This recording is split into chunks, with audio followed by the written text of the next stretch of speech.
Hello, my dear friends.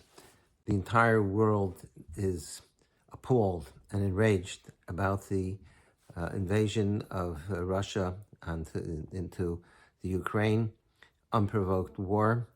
And it's not only we as Jews identify with the Jewish population, there's about 200,000 Jews in Ukraine, but the entire world identifies and feels for what is taking place in Ukraine. I think a lot of it has to do with the fact that the war is being seen up front. We have videos and cameras, real time, and there's these horrific images coming out of the Ukraine of bombings and explosions.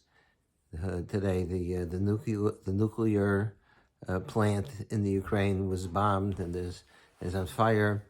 We see images of people with blood on their faces and on their body, and the whole world has united. Most of the world has united in their opposition to Russia and their assault on the Ukrainian people. The Ukrainians are under terrible siege.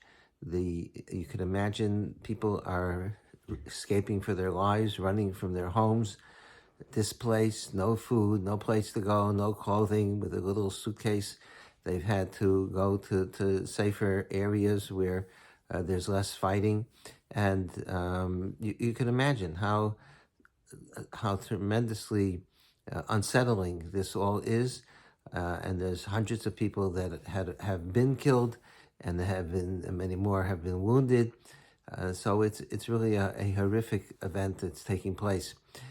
It's hard for us to understand and comprehend how a person like Vladimir Putin could be so ruthless and unfeeling and inhuman to attack people. They didn't do anything wrong. They're just living in their homes, going about their daily business, and he's assaulting them and attacking them and shooting missiles into populated areas.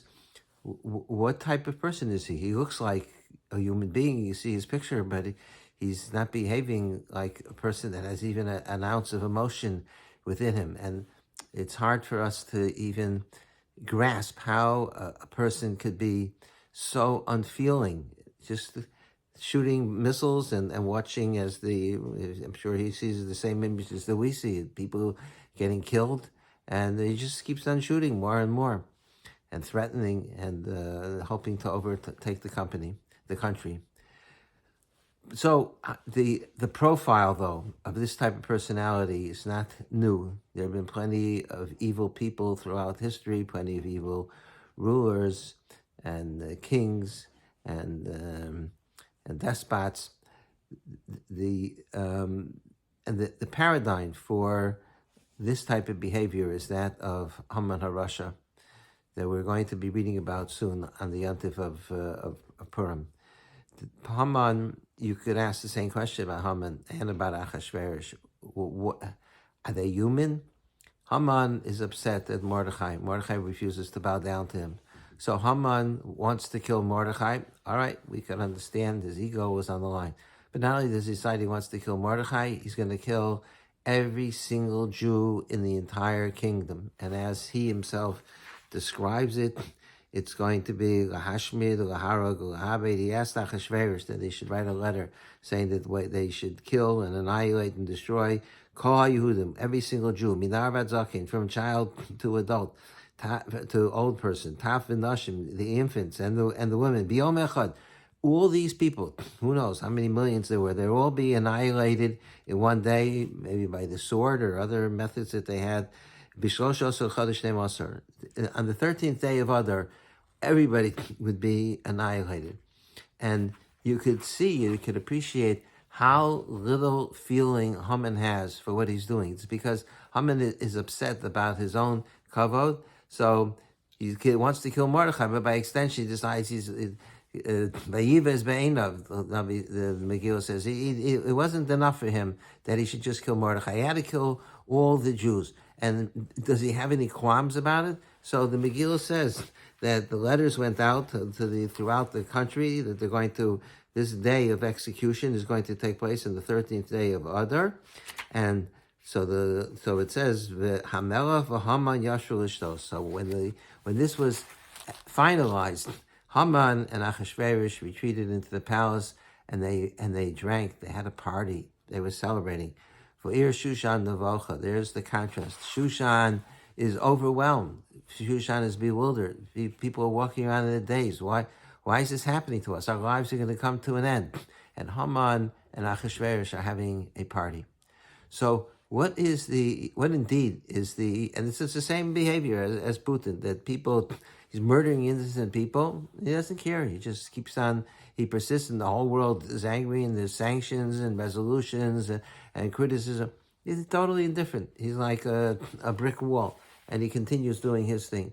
So what indeed is the profile of such a person? What's the dynamics of such a person? So the answer is that this is the behavior of somebody who's a narcissist.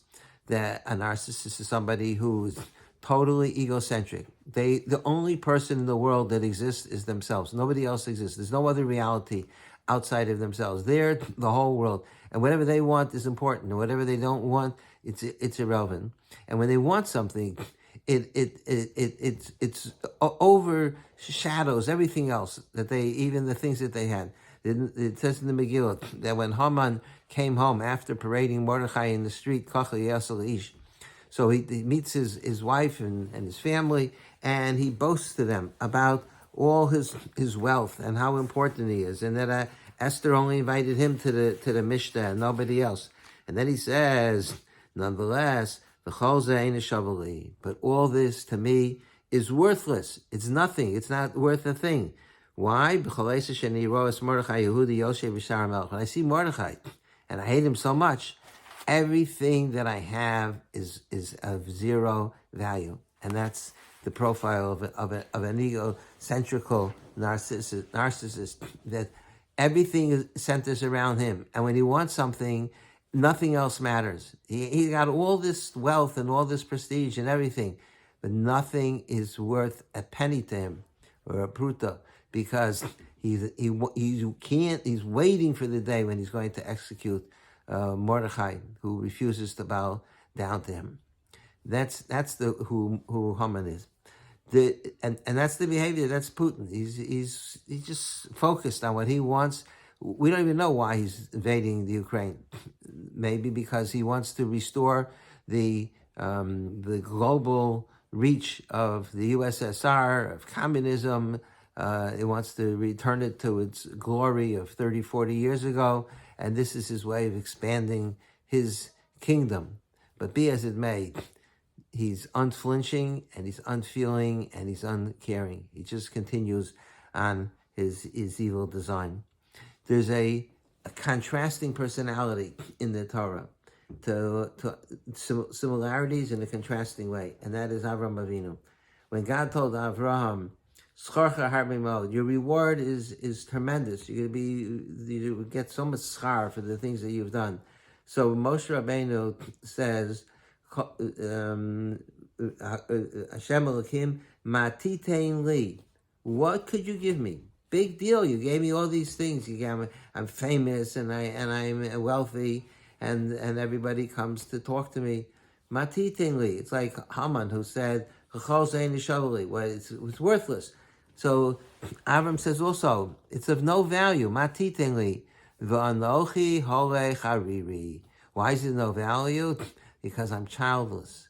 And that's to say, because Avram, everything is about chesed. Everything is about giving to other people. Everything is about doing acts of kindness and helping individuals that need his assistance. And if he can't give over the Torah to his children and the grandchildren and the next generation, and there's going to be no continuity, then he says to God, Matitein li, what could you give me? And I am childless. And there you have the contrast between Avraham and Haman. They both said, what I have is worthless, but for totally different reasons, totally different extremes. Haman said, I can have all this covered and everything, but if I can't kill that Jew, Mordechai, kol zeh shali, nothing is of value to me, because he's so focused on himself, egocentrical. And Abraham is just the opposite. That Abraham says, if I'm only going to live my life for myself, and I'm only going to take care of my own needs, Kadosh Baruch Hu, matitein li, what could you give me, vanochi holech ariri, if I'm going to be childless? And there you have a beautiful contrast, and it reflects much of the character of Purim. The Purim is a time when we're thinking about other people. We give Matanas Avyon, we give Machzis Hashekel, and this time of our lives, where we, together with the whole world, we're watching with tremendous pain, and we're commiserating with the pain of the people that are escaping and running for their lives. So we need to remember the words of Avraham Avinu, not the words of Haman, not the Haman that said "V'chol zein shavali," but the words of Avraham, who said to the Rebbeinu Shalom, "Ma'atiten li, what can you give me? V'anochi holech hariri." If I don't have an opportunity to give over to the next generation, if I don't have an opportunity to be productive and to leave an impact on others, then all this is of no value. And that's what we need to incorporate this into our own lives. That what's important is not what we have and what we take, but it's what we give it to others. That is what makes life meaningful, purposeful, and of great value.